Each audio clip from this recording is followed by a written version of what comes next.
Hey everybody, how's it going? Hope you're having a lovely day. A lot of people are starting to realize, even if they're not a tech nerd or a right to repair activist or a repair shop owner, that more and more things are becoming subscriptions, more and more things are becoming services. You used to buy something and actually own it and have the freedom to do what you wish with what you bought and paid for. And that is slowly going away. This is something that was really put into light last week by a Ubisoft executive that put his foot in his mouth. I did this video titled, Ubisoft Suggests You Become Comfortable Not Owning Your Games, Why People Are Annoyed. And when you look through this interview, you can find the moment at which he put his foot in his mouth right here. One of the things we saw is that gamers are used to, like DVDs, having and owning their games. And that's a consumer shift that needs to happen. They got comfortable not owning their CD and DVD collection. So it's about feeling comfortable with not owning your game. And a lot of the internet, even people that are not hyper tech savvy, not activists, not right to repair people or whatever, jump down this guy's throat, understandably so, because people are sick and tired of spending $400 for a baby monitor and being told that the features you bought and paid for are not available unless you pay for a subscription.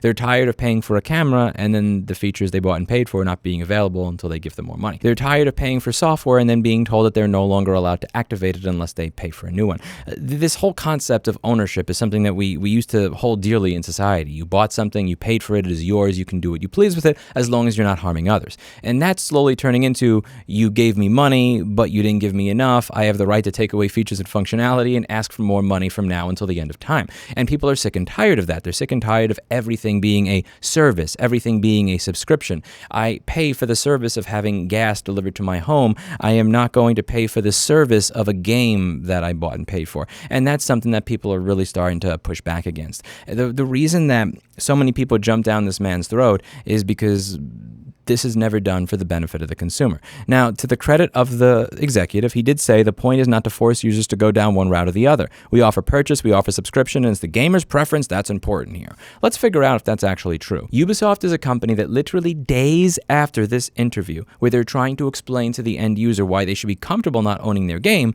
that they decided to shut down another game that people bought and paid for. This is a video by Accursed Farms. I highly suggest you watch his channel. Very interesting stuff, where he's talking about a game called The Crew. The Crew is a racing game where people drive very similarly to the way that people drive in Texas. And one of the things that he's talking about in this video is that even if you bought the game, even if you own a physical copy, it's still not going to work because the game has to connect to Ubisoft's server. And if Ubisoft just decides they're going to turn that off, your game that you bought and paid for doesn't work. This is the point at which a lot of people will typically say, well, you should have pirated it.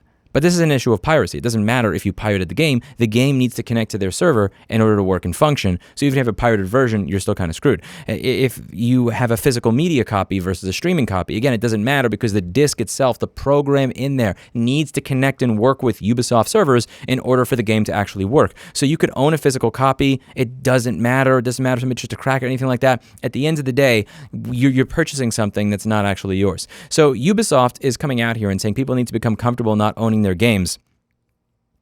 And the thing is, even if you actually did own the game, you still can't play it because it's a Ubisoft product.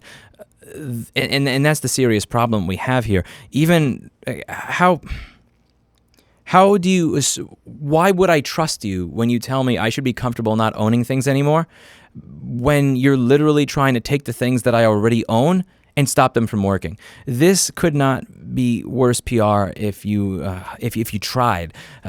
This is not the way to get people to be comfortable with not owning things. And dare I say it, we should stop trying to get people to be comfortable with not owning things. When you buy something, you bought and paid for it, you own it, it should be yours to do what you wish with. You should not sell software for $400 to $500 and then tell the people that paid for it that they're literally being unreasonable when they want a refund because you took the ability to use their perpetual license back from them, you pieces of garbage that work at Reason customer service. If you want people to be comfortable not owning something, maybe you shouldn't turn off what it is that they already bought and paid for.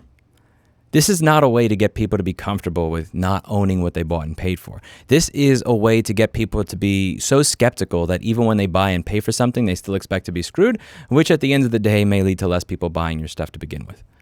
Like, I would never buy a Ubisoft product after this. I can give you the full asking price and you can still disable that product from working. Why would I give you money? I would never want to give money to a company that says the quiet part out loud. This asshole over here is actually saying with a straight face that he doesn't want to force people. The point is not to force people to go down one route or another. How about you don't force people to stop playing a game that they bought and paid for? Like, how about that? Do you have something to say about that, Philippe Tremblay?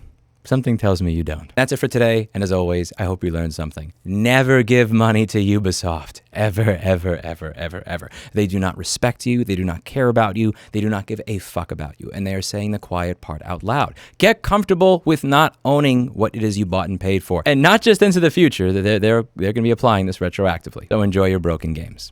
Remember this feeling. Remember what it felt like to give them 10, 20, 50 bucks for something that is now worth nothing the next time you consider ever paying for their products ever again. That's it for today, and as always, I hope you learned something. I'll see you all in the next video. Bye now.